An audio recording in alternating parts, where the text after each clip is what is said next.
Hello friends, स्वागत है आप सभी का हमारे YouTube channel study on track पर। जैसा कि आप सभी को पता है कि इस समय हम सभी एग्जाम्स को ध्यान में रखते हुए नए पैटर्न पर प्रैक्टिस सेट की एक श्रृंखला चलाई जा रही है, जिसमें आपको 15 प्रश्नों का एक सेट कराया जाता है, जो कि अभी हाल ही में जो आयोगों ने परिवर्तन अपने आप में किया है, उन्हीं को ध्यान में रखते हुए उन्हीं पैटर्न पे आपके साथ ऐसे प्रश्न कराए जा रहे हैं। चलिए देखते हैं आज का पहला प्रश्न क्या है। आज का पहला प्रश्न है कि काली मृदा निम्नलिखित में से किससे समृद्ध होती है, अर्थात काली मृदा में क्या पाया जाता है अधिकता में, यही आपसे पूछा जा रहा है। ठीक है, लोहा, मैग्नीशियम, एल्यूमिनियम, एल्यूमिना, नाइट्रोजन।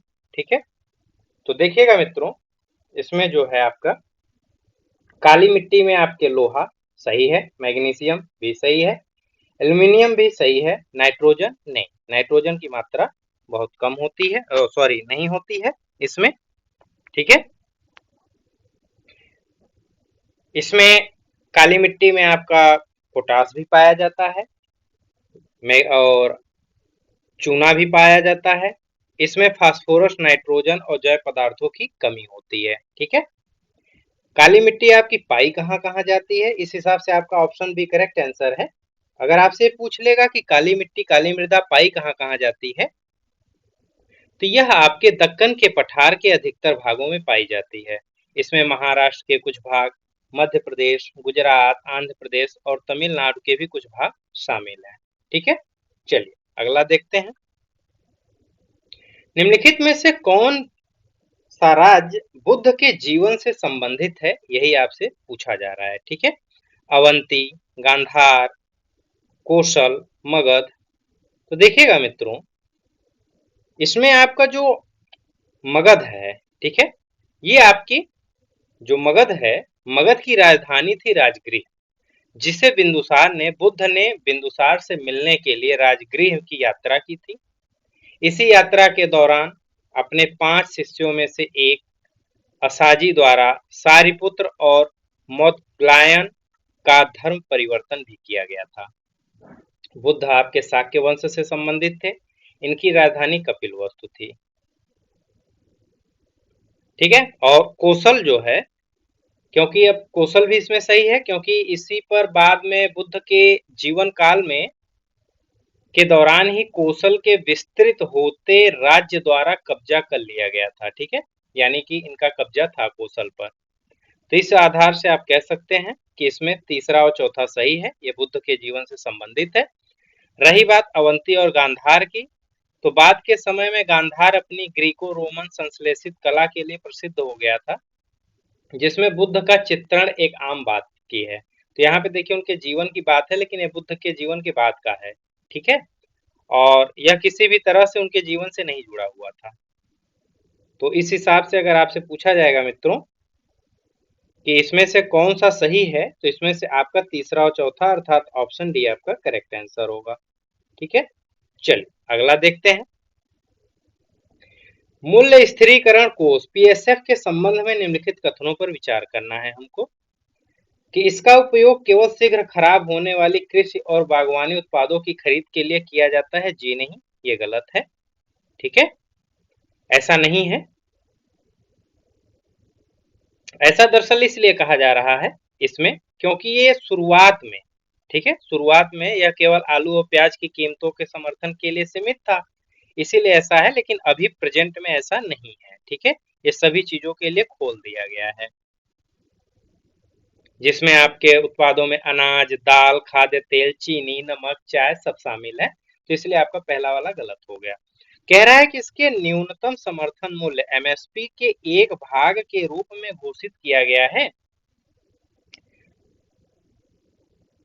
नहीं, ये भी नहीं है। ठीक है, ये भी आपका नहीं है, क्योंकि ये आपके न्यूनतम समर्थन मूल्य एमएसपी आधारित पहल से भिन्न है।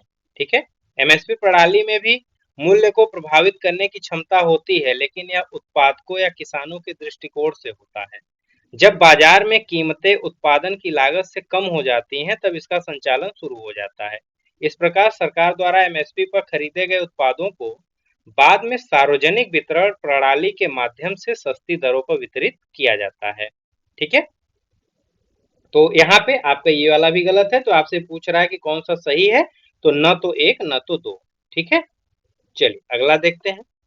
कह रहा है कि निम्नलिखित कथनों पर विचार करना है हमको। यहाँ पे ये है कि प्रधानमंत्री के त्यागपत्र के साथ मंत्रिपरिषद स्वयं ही विघटित हो जाती है, ऐसा हमसे पूछा जा रहा है। जी बिल्कुल, ये सही है आपका। ठीक है, ये वाला आपका सही है, क्योंकि भारत में जो प्रधानमंत्री है वो सरकार में सर्वोपरि स्थान रखता है। ठीक है, बिना प्रधानमंत्री के मंत्रिपरिषद का कोई अस्तित्व है ही नहीं, तो इसलिए प्रधानमंत्री के त्यागपत्र के साथ मंत्रिपरिषद स्वयं ही विघटित हो जाएगी, ये आपका सही है। फिर कह रहा है कि अविश्वास प्रस्ताव के पारित होने से संपूर्ण मंत्रिपरिषद को त्यागपत्र देना होता है। जी बिल्कुल, क्योंकि अविश्वास प्रस्ताव किसी भी कारण से सरकार में बहुमत या विश्वास की कमी व्यक्त करने हेतु किसी भी संसद के सदस्य द्वारा पेश किए गए प्रस्ताव को संदर्भित करता है। अनुमति के पश्चात पेश किए गए प्रस्ताव पर चर्चा की जाती है तथा सरकार से विश्वास मत की मांग भी की जाती है। यदि सरकार सदन में अविश्वास प्रस्ताव के दौरान सामान्य बहुमत साबित नहीं कर पाती, तो ऐसे में सरकार को इस्तीफा देना होता है, तो ऐसे में मंत्रिपरिषद को भी इस्तीफा देना होता है। ठीक है, तो यहाँ पे आपसे पूछा जा रहा है कि कौन सा सही है, तो इसमें ऑप्शन सी आपका करेक्ट होगा, क्योंकि इसमें आपका दोनों सही है। ठीक, चलिए अगला देखते हैं। कह रहा है कि दर्शन शास्त्र की निम्नलिखित शाखाओं में से किसने जीवन के भौतिकवादी दृष्टिकोण को प्रतिपादित किया है? सांख्य ने, योग ने, न्याय ने, वैशेषिक ने या मीमांसा ने। तो इसमें से मित्रों आपका दर्शन शास्त्र की बात की जा रही है। ठीक है, तो दर्शन शास्त्र में आपका सांख्य है। ठीक है, सांख्य है और आपका वैशेषिक भी है। ठीक है, सांख्य और वैशेषिक है, ये आपके दोनों दर्शन शास्त्र से संबंधित हैं। सांख्य दर्शन क्या है? सांख्य दर्शन संसार की रचना और विकास में ईश्वर या देवत्व की अपेक्षा प्रकृति का योगदान अधिक है। यह एक भौतिकवादी विश्व दृष्टि है। ठीक है, वैशेषिक विचारधारा भी भौतिक तत्वों की चर्चा को महत्व देता है तथा इस प्रकार इसका एक दृष्टिकोण भौतिकवादी भी था। अगर हम बात करेंगे योग, न्याय और मीमांसा की, तो और वेदांत का ये जो दृष्टिकोण था ये गैर भौतिकवादी था। ठीक है, ये योग दर्शन में ध्यान को मोक्ष प्राप्ति का मार्ग बताया गया है। न्याय दर्शन में ज्ञान प्राप्ति के लिए तर्क के उपयोग का आह्वान किया गया है, इसलिए मोक्ष प्राप्ति के लिए भी तर्क को महत्व दिया गया है। ठीक है, चलिए, तो इस हिसाब से आपका इसमें मित्रों ऑप्शन डी करेक्ट होगा। चलिए अगला देखते हैं। यदि सरकार द्वारा जनता को कोई वस्तु निःशुल्क उपलब्ध कराई जाती है तो क्या होता है? इसकी अवसर लागत शून्य हो जाती है? नहीं। अवसर लागत की उपेक्षा की जाती है? नहीं। अवसर लागत को उत्पाद के उपभोक्ताओं के बजाय कर भुगतान करने वाली जनता पर हस्तांतरित किया जाता है? बिल्कुल सही है, ऑप्शन सी आपका करेक्ट आंसर है। ठीक है, चलिए अगला देखते हैं। प्रवाल भित्तियों के संदर्भ में निम्नलिखित कथनों पर विचार करना है हमको। ठीक है, इन्हें जीवित रहने के लिए प्रायः ठंडे जल की परिस्थितियों की आवश्यकता होती है? जी नहीं, ऐसा नहीं है। ठीक है, क्योंकि ये आपका उष्ण जल की परिस्थितियों की इनमें आवश्यकता होती है, न कि ठंडे। ठीक है, विभिन्न क्षेत्रों में पाए जाने वाले जो प्रवाल हैं वो विभिन्न तापमानों पर सामान्य उतार चढ़ाव को सहन कर सकते हैं। प्रवाल आमतौर पे आपका 20 से 30 डिग्री सेल्सियस के तापमान में होता है, तापमान के जल में पाया जाता है। ठीक है, और दूसरा कह रहा है कि ये गहरे समुद्री जल में पाए जाते हैं? जी नहीं, ये आपके उथले जल में पाए जाते हैं, यानी ऊपरी परत पे पाए जाते हैं। तो ये वाला भी आपका गलत है, दूसरा भी गलत है। इनका कंकाल डोलोमाइट और चूना पत्थर से बना होता है? जी बिल्कुल, ये सही है आपका। तो इस हिसाब से आपका मित्रों केवल तीसरा सही होगा, ऑप्शन बी आपका करेक्ट आंसर है। चलिए अगला देखते हैं। भारतीय राष्ट्रीय कांग्रेस के वर्ष 1906 के कलकत्ता अधिवेशन के संदर्भ में निम्नलिखित कथनों पर विचार करना है। ठीक है, हमसे कह रहा है कि मोहम्मद अली जिन्ना ने इस अधिवेशन में दादा भाई नौरोजी के सचिव के रूप में कार्य किया था। जी बिल्कुल, ये सही है, बिल्कुल सही है। ठीक है, और फिर क्या कह रहा है? कह रहा है कि कांग्रेस का लक्ष्य स्वराज या स्वशासन घोषित किया गया। बिल्कुल सही है, यह भी आपका सही है। स्वदेशी और राष्ट्रीय शिक्षा के कार्यक्रमों का समर्थन करने वाला प्रस्ताव पारित किया गया था। जी बिल्कुल, ये भी सही है। तो आपसे पूछा जा रहा है कौन सा सुमेलित है, तो यहाँ पे मित्रों आपका तीनों सुमेलित है। ठीक है, पहला, दूसरा और तीसरा आपका तीनों सही है। ठीक है, चलिए अगला देखते हैं। भारत में मैंग्रोव वनों के संबंध में आपसे पूछा जा रहा है कि कौन सा कथन सही है। डेल्टाई मैंग्रोव मुख्य रूप से भारत के पूर्वी तट पर पाए जाते हैं। जी बिल्कुल सही है। ये आपका लगभग मैंग्रोव वन कुल भौगोलिक क्षेत्र में आपका 0.15% भूभाग पर पाए जाते हैं। ठीक है, मैंग्रोव आपके दो प्रकार के होते हैं। एक होता है आपका डेल्टाई मैंग्रोव, जो मुख्य रूप से पूर्वी तट के किनारे पर पाए जाते हैं। ठीक है, भारत के पूर्वी तट किनारे पे पाए जाते हैं। दूसरा है आपका पश्चजल ज्वार नद मुख मैंग्रोव, जो पश्चिमी तट के किनारे पर पाए जाते हैं। ठीक है, चलिए कह रहा है पिछली सदी में भारत के 40% मैंग्रोव भूभाग में कमी आई थी। जी बिल्कुल, ये भी आपका सही है। ठीक है, क्योंकि इसमें कृषि, जलीय कृषि, पर्यटन, शहरी विकास, अत्यधिक दोहन के कारण भारत में 40% भूभाग पर मैंग्रोव में कमी आई है। ठीक है, चलिए, और अगर आपसे ये भी सही है तो इससे पूछ रहा है कौन सा कथन सही है, तो इसमें पहला और दूसरा सही है। ऑप्शन सी आपका करेक्ट आंसर है। अगर आपसे एक चीज और पूछ लिया जाएगा कभी कि मैंग्रोव का सर्वाधिक हिस्सा कहाँ पे है, तो पश्चिम बंगाल में आपके मैंग्रोव का सर्वाधिक हिस्सा है। इसके बाद गुजरात, ठीक है, पश्चिम बंगाल, इसके बाद में आपका गुजरात, फिर इसके बाद में आपका अंडमान निकोबार। ठीक है, पश्चिम बंगाल का जो मैंग्रोव है उसे हम सुंदर वन मैंग्रोव बोलते हैं। क्या बोलते हैं? सुंदर वन मैंग्रोव। ठीक है, चलिए अगला देखते हैं मित्रों। निम्नलिखित कथनों पर विचार करना है। लोकसभा या राज्य विधानसभा के निर्वाचन में विजयी होने वाले प्रत्याशी को निर्वाचित घोषित होने के लिए कम से कम 50% मत प्राप्त करना आवश्यक है। देखिए ऐसा नहीं है। ठीक है, ऐसा नहीं है, इसलिए आपका सॉरी आपसे कह रहा है इसमें से कौन सा कथन सही नहीं है। ठीक है, कौन सा कथन सही नहीं है, तो देखिएगा कि जो लोकसभा व राज्यसभा में निर्वाचन में first past the post system का पालन किया जाता है। इसमें अन्य प्रत्याशियों की तुलना में अधिक मत प्राप्त करने वाला प्रत्याशी ही निर्वाचित किया जाता है। तो यहाँ पे कहा जा रहा है कि क्या 50% मत प्राप्त करना अनिवार्य है? जी नहीं, ऐसी कोई बात नहीं है। ठीक है, फिर दूसरा कह रहा है कि भारत के संविधान में निर्धारित प्रावधानों के अनुसार लोकसभा में अध्यक्ष का पद बहुमत दल को और उपाध्यक्ष का पद विपक्ष को मिलता है। देखिए ऐसा भी नहीं है। ठीक है, संविधान सभा के अनुसार लोकसभा के अध्यक्ष और उपाध्यक्ष को इनके सदस्यों में से ही चुना जाता है, इसलिए आपका दूसरा वाला भी गलत है। तो यहाँ पे आपसे पूछा जा रहा है कि कौन सा आपका सही नहीं है, तो न तो पहला और न ही दूसरा। ठीक है, दोनों आपके सही नहीं है। चलिए अगला देखते हैं। निम्नलिखित में से किन कारकों के कारण भारत में नौकरियों के बाह्य प्रापण में वृद्धि हुई है, आउटसोर्सिंग में वृद्धि हुई है, यही आपसे पूछा जा रहा है। ठीक है, तो एक तो वैश्वीकरण प्रक्रिया की वजह से हुआ है, ये तो हमें पता ही है। तो संचार के द्रुत साधनों का विकास, बिल्कुल सही बात है। ठीक है, ये बिल्कुल सही पॉइंट है। भारत में कुशल श्रम शक्ति की उपलब्धता, जी बिल्कुल ये भी सही है। भारत में श्रमिकों की निम्न मजदूरी, जी बिल्कुल यह भी सही है। तो यहाँ से मित्रों आपका पहला, दूसरा और तीसरा अर्थात सभी सही है। ठीक है, ऑप्शन डी आपका करेक्ट आंसर है। चलिए अगला देखते हैं। कह रहा है कि निम्नलिखित में से कौन सी घटना गुरुत्वाकर्षण तरंगों का कारण बन सकती है, यही हमसे पूछा जा रहा है। तारे का विस्फोट, जी बिल्कुल बनेगा, तारे का विस्फोट बनेगा। ये सही है।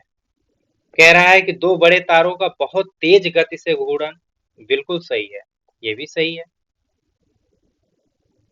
क्योंकि और एक दूसरे की परिक्रमा कर रहे दो ब्लैक होल्स का विलीन हो जाना, जी बिल्कुल, यह भी सही है। ठीक है, देखिएगा मित्रों, इस हिसाब से आपका उत्तर कौन सा बनेगा? ऑप्शन डी बनेगा। ऑप्शन डी आपका करेक्ट आंसर होगा। देखिएगा, तारे का विस्फोट को ही हम सुपरनोवा विस्फोट बोलते हैं। ठीक है, सुपरनोवा की जो घटना घटित होती है वही है तारों का विस्फोट होना। दो बड़े तारों का बहुत तेजी से परिक्रमा करना, एक दूसरे की परिक्रमा करना। ठीक है, इसकी वजह से भी गुरुत्वाकर्षण तरंगों का कारण ये बनेगा, ऐसी घटनाएं घटित तो होंगी। ठीक है, और आपसे कह रहा है कि जब दो ब्लैक होल्स एक दूसरे की परिक्रमा करते हैं और एक दूसरे में विलीन हो जाते हैं, तो आपका तीनों पॉइंट सही है। ठीक, चलिए अगला देखते हैं। दशावतार नाट्य शैली के संबंध में निम्नलिखित कथनों पर विचार करना है। ठीक है, क्या कह रहा है ये कह रहा है कि यह उत्तर प्रदेश में प्रदर्शित की जाती है। जी नहीं, ये वाला आपका गलत है। ठीक है, क्योंकि यह आपका कोंकण व गोवा क्षेत्र में है। ठीक है, कोंकण व गोवा क्षेत्र में। ठीक है, इसमें कलाकार भगवान विष्णु के 10 अवतारों का प्रतिनिधित्व करते हैं। जी बिल्कुल सही है, 10 अवतारों की बात हम करेंगे तो चलिए अभी बताते हैं। इसमें कलाकार लकड़ी के मुखौटे धारण करते हैं। जी बिल्कुल, ये भी सही है। ठीक है, तो इसमें दूसरा और तीसरा सही है। ऑप्शन डी आपका करेक्ट आंसर है। देखिएगा, 10 अवतारों में मत्स्य, कूर्म, बराह, नरसिंह, वामन, परशुराम, राम, कृष्ण या बलराम, बुद्ध व कल्कि, 10वां अवतार कल्कि का माना जाता है। ठीक है, जो होगा, ऐसा माना जाता है कि कलयुग में 10वां अवतार होगा कल्कि के रूप में। और इनका जो मुखौटा है वो आपका लकड़ी व पेपर मेसे का मुखौटा होता है। ठीक है, दशा दशावतार नाट्य शैली में। चलिए अगला देखते हैं मित्रों। भारत में निम्नलिखित में से किन समुद्री पुलिनों बीच को ब्लू फ्लैग टैग प्रदान किया गया है? बीच, गोवा वाला बीच। ठीक है, समुद्री का किनारा, बीच, उसकी बात की जा रही है। तो इसमें आपका मित्रों होगा जुहू बीच, गोल्डन बीच, मरीना बीच या कप्पड़ बीच। ठीक है, तो इसमें देखिए कह रहा है कौन सा उत्तर सही है जिसको ब्लू फ्लैग टैग दिया गया है। तो ये मित्रों आपका गोल्डन बीच और कप्पड़ बीच को दिया गया है। ठीक है, ब्लू फ्लैग है क्या? तो ब्लू फ्लैग एक वैश्विक प्रमाणन है। इसे समुद्र तटों, मैरिनो, पत्तनों के निकट मनोरंजन गतिविधियों हेतु लघु जल क्षेत्र जो होता है और संधारणीय नौका विहार पर्यटन संचालनों को प्रदान किया जाता है। यह एक इको लेवल पर्यावरण संधारणीय पहचान के रूप में कार्य करता है। ठीक है, इसका प्रमाणन आपके डेनमार्क में स्थित एक गैर सरकारी संगठन फाउंडेशन फॉर एनवायरमेंटल एजुकेशन के द्वारा प्रतिवर्ष प्रदान किया जाता है। ब्लू फ्लैग टैग प्राप्त करने हेतु कठोर पर्यावरणीय, शैक्षिक, सुरक्षा और अभिगम्यता मानदंडों की एक श्रृंखला को पूर्ण करना तथा बनाए रखना आवश्यक होता है। ब्लू फ्लैग प्रमाणन प्राप्त करने वाले भारत में समुद्री तटों में आपका कप्पड़ जो कि आपका केरल में है। ठीक है, ये आपका केरल में है। शिवराजपुर, शिवराजपुर जो कि गुजरात में है। घोघला जो कि आपका दीव में है। ठीक है, कासरकोड, कासरकोड व पदुविद्री जो कि कर्नाटक में है। ठीक है, ऋषिकोंडा, ऋषिकोंडा जो कि आपका आंध्र प्रदेश में है। गोल्डन बीच ये आपका उड़ीसा में है। ठीक है, ये आपका उड़ीसा में है। और राधानगर, ठीक है, राधानगर जो कि आपका अंडमान और निकोबार द्वीप समूह में है। इतने को भारत के बीचों को ब्लू फ्लैग टैग प्रदान किया गया है। ठीक है, अब यहाँ से कोई भी प्रश्न आएगा तो हम यह उम्मीद करते हैं कि आपका गलत नहीं होगा। चलिए अगला देखते हैं। लैंप ब्लैक काजल के संबंध में निम्नलिखित कथनों पर विचार करना है हमको। ठीक है, ये पूछ रहा है कि कौन सा कथन सही है। तो यह परंपरागत रूप से तेल के दीपक से कालिख एकत्र करके उत्पन्न किया जाता था, बिल्कुल सही है, क्योंकि सभी लोगों ने काजल लगाया ही होगा। सभी आज भी है, अपने यहाँ दीपावली के त्योहार पे काजल बनाया जाता है, बिल्कुल इसी विधि से बनाया जाता है, तो ये वाला आपका सही है। यह कार्बन अपरूप का सबसे शुद्ध रूप है, बिल्कुल सही है यह भी। यह अक्रिस्टलीय कार्बन होता है। इसकी कालिख का उपयोग छपाही की स्याही, जूतों की पॉलिश, आंखों के लिए काजल बनाने में किया जाता है। जी बिल्कुल, ये भी आपका सही है। ठीक है, तो इसमें से पूछ रहा है कौन सा कथन आपका सही है, तो इसमें जो है आपका बी वाला, सॉरी डी वाला सही है, यानी इसमें तीनों आपका सही है। ठीक है, तीनों आपका सही है। तो मित्रों, आज इतना ही। उम्मीद करते हैं आपको प्रश्नों का लेवल पसंद आया होगा, वीडियो आपको पसंद आई होगी। प्लीज वीडियो को लाइक करें। जो लोग अभी पहली बार विजिट किए हैं, प्लीज चैनल को सब्सक्राइब करें और हाँ, बेल आइकन ऑन करना ना भूलें, ताकि हमारे वीडियो की नोटिफिकेशन आपको तुरंत मिलती रहे। जैसे ही अपलोड हो वैसे ही आपको नोटिफिकेशन मिल जाए। उम्मीद करते हैं आप अच्छे से अपनी पढ़ाई कर रहे होंगे। हम कोशिश कर रहे होंगे यही, आप लोग कोशिश करिएगा कि कम से कम 15 में आपका 10 से 12 क्वेश्चन यहाँ पे सही होना चाहिए। अगर नहीं हो रहा है तो आप अपने नोट्स से खुद की रिवीजन जारी रखिए, क्योंकि कहीं ना कहीं अभी आपकी तैयारी में कमी रह गई है। ठीक है, चलिए फिर अगले वीडियो में मुलाकात होगी। Okay, thank you.